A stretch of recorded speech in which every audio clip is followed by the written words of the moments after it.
E se um dia aqueles que movem o mundo simplesmente decidissem parar, não por cansaço, mas por escolha. Escolha de parar de sustentar uma sociedade que os culpa por serem incompetentes. Parar de criar no mundo que despreza quem pensa? Parar de carregar o peso daqueles que se recusam a caminhar? Essa é a pergunta que acende a Revolta de Atlas, a obra-prima de Ayn Rand, publicada em 1957. Um livro que levou mais de 10 anos para ser escrito e que até hoje provoca, divide e desperta. Vamos mergulhar nessa história juntos. A Revolta de Atlas nos joga numa América distópica, não tão distante assim da nossa realidade, onde a burocracia e o coletivismo estão corroendo as fundações do progresso. Empresas fecham, fábricas desaparecem e o governo cria novas leis para proteger a sociedade, mas que na prática sufocam quem ainda tenta produzir algo. No centro desse caos, conhecemos Dagny Taggart, a vice-presidente de uma grande companhia ferroviária, uma mulher racional, determinada, movida pela crença de que o trabalho é a forma mais pura de expressão humana. Ao lado dela está Hank Rearden, um industrial que criou uma liga metálica revolucionária, um verdadeiro símbolo da inovação e da força produtiva. Ambos tentam resistir a um mundo que despreza o mérito, um mundo onde a mediocridade é exaltada, onde ser competente é visto como imoral e onde quem cria é obrigado a sustentar quem não faz nada. A Ayn Rand constrói essa sociedade com uma precisão cirúrgica. Aqui não há vilões de capa e espada. Os inimigos são as ideias. Ideias que transformam o orgulho em culpa, o sucesso em pecado e o fracasso em virtude. E enquanto Dagny luta para manter os trilhos funcionando, algo misterioso começa a acontecer. Os melhores cientistas, empresários e inventores do país começam a desaparecer. Um a um, eles somem, deixando para trás apenas uma pergunta enigmática. Quem é John Galt? Quem é John Galt? Essa pergunta se espalha como um murmúrio, quase um boato. Vira a resposta cínica para tudo o que dá errado. Quando uma máquina quebra, quando um plano falha, alguém ri e diz, quem é John Galt? Como quem admite que nada mais faz sentido. Mas aos poucos, essa pergunta se transforma. De ironia, ela vira um símbolo. De desânimo, ela vira resistência. Até que finalmente descobrimos. John Galt é o homem que decidiu parar o motor do mundo.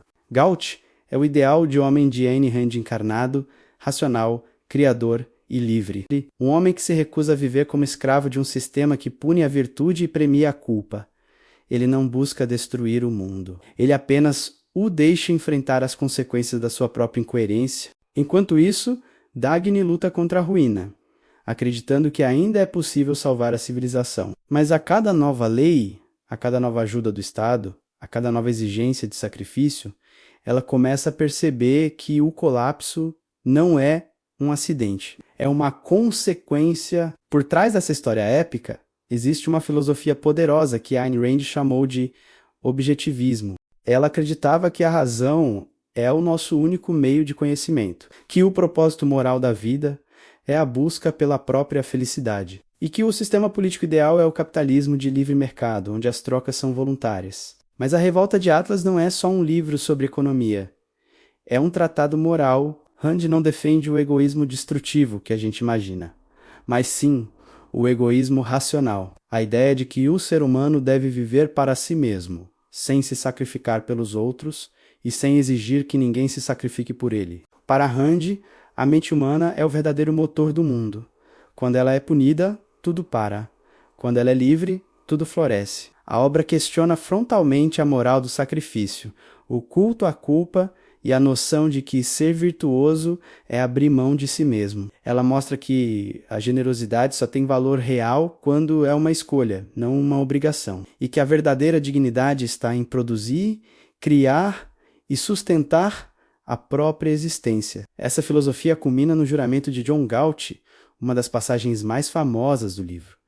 Eu juro pela minha vida e pelo meu amor a ela, que nunca viverei em função de outro homem, nem pedirei que outro homem viva em função da minha. É um manifesto sobre liberdade e responsabilidade, uma recusa em ser marionete de qualquer sistema que transforme a dependência em virtude. Dagny Taggart é, sem dúvida, uma das personagens mais complexas e fascinantes criadas por Rand.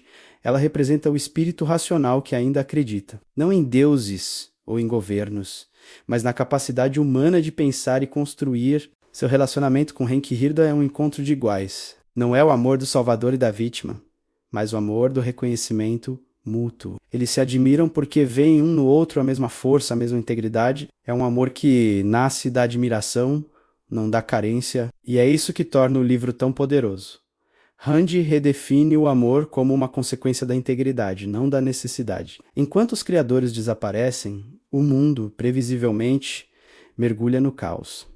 As ferrovias param, a energia elétrica some, a produção despenca. Sem entender o motivo real, os governantes tentam impor mais controle, mais leis, mais punições. Mas nada funciona. Por quê? Porque aquilo que sustenta a civilização, a mente racional, decidiu parar. É nesse ponto que John Galt retorna. Não com armas, mas com ideias.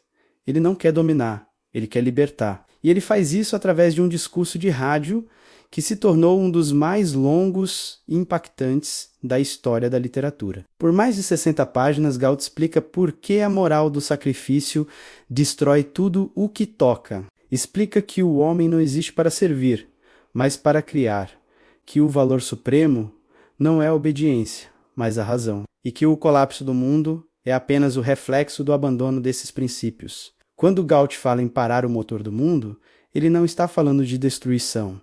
Ele está falando de coerência, de retirar o consentimento silencioso que mantém sistemas injustos de pé. Parar o motor é dizer não ao papel de mártir. É escolher não sustentar o parasitismo de ideias que se alimentam de culpa. É preferir a própria integridade à mera sobrevivência. Ayn Rand nos mostra que, quando a mente criadora se recusa a cooperar com a irracionalidade, o mundo é forçado a se reinventar, ou a morrer. E nesse silêncio, nesse vácuo, nasce a possibilidade de um recomeço. Desde sua publicação, A Revolta de Atlas tem sido alvo de amor e ódio. Para alguns, é um hino ao individualismo. Para outros, uma defesa fria do egoísmo. Mas o que poucos percebem é que Rand não fala sobre desprezar o outro. Ela fala sobre respeitar o indivíduo. Ela não celebra o abandono. Ela celebra a escolha. Porque, no fim das contas, só quem é livre pode, de fato, escolher compartilhar, ajudar e amar de verdade. O livro inspirou gerações de empreendedores, pensadores e artistas. Influenciou economistas, políticos e criadores que viram na liberdade o solo fértil para o progresso, mas também deixou uma marca profunda no debate moral. Até que ponto a bondade pode existir sem liberdade? Mais de 60 anos depois, a Revolta de Atlas continua assustadoramente atual. Vivemos cercados por novas formas de controle, novas exigências de conformismo, novas pressões para abrir mão do pensamento crítico, e ainda assim, o livro de Rand permanece como uma advertência e um convite. Uma advertência contra o esquecimento da razão, e um convite à responsabilidade de ser livre, porque a liberdade não é um presente, é um fardo leve para quem é forte e insuportável para quem prefere ser guiado. A Revolta de Atlas não é uma história sobre o fim do mundo. É uma história sobre o renascimento do indivíduo, sobre o momento em que alguém finalmente entende que não deve nada a ninguém, a não ser a própria consciência. Ayn Rand escreveu um livro que não pede aplausos, pede reflexão. Um livro que não tenta agradar, tenta acordar, e acima de tudo um lembrete de que o motor do mundo não é o Estado, nem a sociedade. É a mente de cada um de nós que escolhe pensar, criar e existir com integridade. Obrigado por me acompanhar nessa jornada. Se você curtiu essa análise, não esquece de deixar o seu like e se inscrever no canal para mais vídeos como este. Agora eu quero te fazer uma pergunta. Se você tivesse que escrever o seu próprio juramento, como o de John Galt, o que ele diria?